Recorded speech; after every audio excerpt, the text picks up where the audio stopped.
उत्तर प्रदेश में कानून व्यवस्था की बात करें तो कहीं ना कहीं योगी सरकार में कानून व्यवस्था चरमराती हुई दिखाई दे रही है, क्योंकि उत्तर प्रदेश में हत्याओं का सिलसिला थमने का नाम नहीं ले रहा है। अभी बीते दिनों पहले ही मैनपुरी में एक भाई ने अपने बड़े भाई या उसकी पत्नी की निर्मम हत्या कर दी थी। उसके बाद घर के 3 सदस्यों की भी हत्या कर दी। हत्या के बाद उसने खुद को भी गोली मारकर अपनी हत्या कर ली थी। उसके बाद 26 जून दिन सोमवार को आगरा के करावली में एक ससुर ने अपनी बहू की कुल्हाड़ी से गर्दन काटकर हत्या कर दी।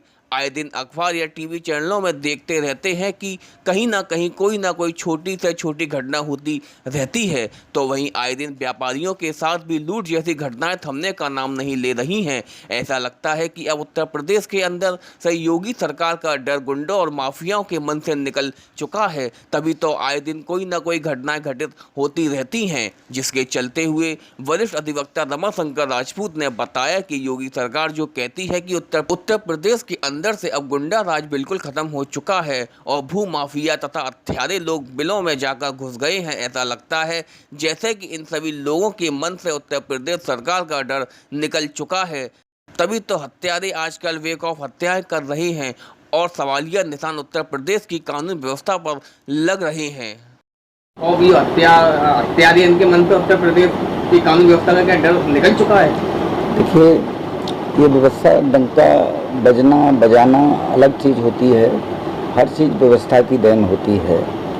आज भाजपा सरकार के नेता नौकरशाह इतने अंकुश हो रहे हैं कि आज जो है भय जनता के बीच में जो होना चाहिए था वो भय समाप्त हो गया है। आदमी आज आवेश में आकर के हत्याएं पे हत्याएं करता चला जा रहा है और इतनी निर्दयता आ गई है, जैसे लखनऊ में कोर्ट के अंदर जो अपराधी को मारा गया है अतीक अहमद का, वहाँ पर पुलिस कस्टडी में जो हत्याएं हुई उसकी प्रतिक्रिया बहुत गलत जो है साबित हो रही है और उसके चलते जो है उसमें बढ़ावा मिल रहा है अपराधी जगत को, और जब अपराधी जगत को बढ़ावा मिलता है तो इस तरह की घटनाएं होती हैं।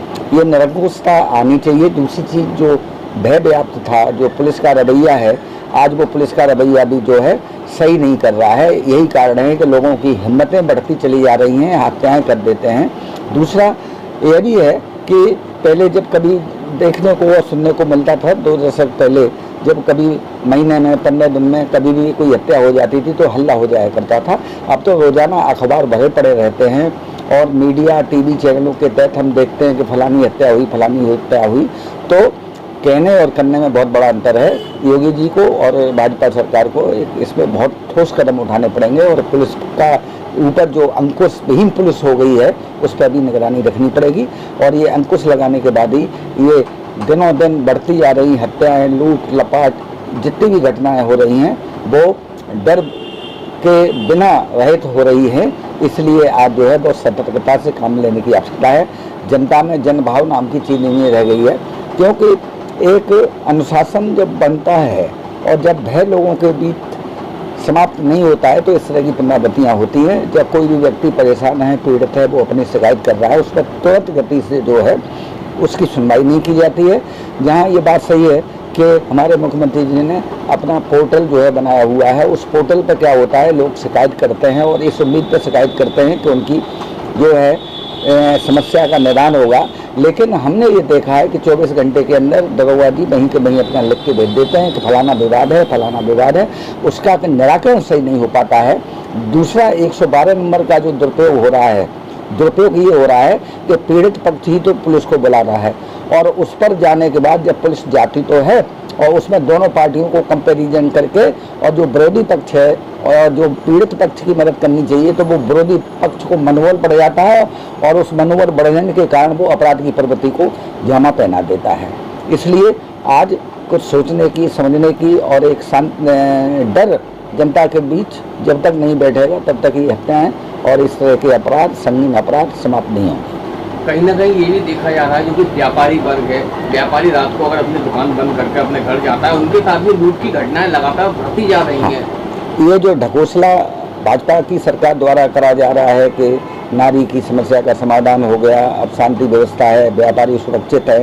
जो ढकोसला कुछ मीडिया वर्ग जो है वो इस तरह का ढकोसला करता है कि अब तो शांति हो गई है, अब न कोई लूटपाट हो रही है, व्यापारी सुरक्षित हैं, महिलाएं सुरक्षित हैं, छात्र सुरक्षित हैं।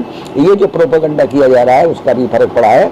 आज कोई भी किसी प्रकार की निरंकुशता समाप्त नहीं हुई है। अपराधी जो है दिनों दिन उनकी अपराध की घटनाएं घटती चली जा रही हैं। आज अपराधी भी सुरक्षित नहीं है, महिलाएं भी सुरक्षित नहीं हैं और जो पीड़ित पक्ष है वो भी सुरक्षित नहीं है।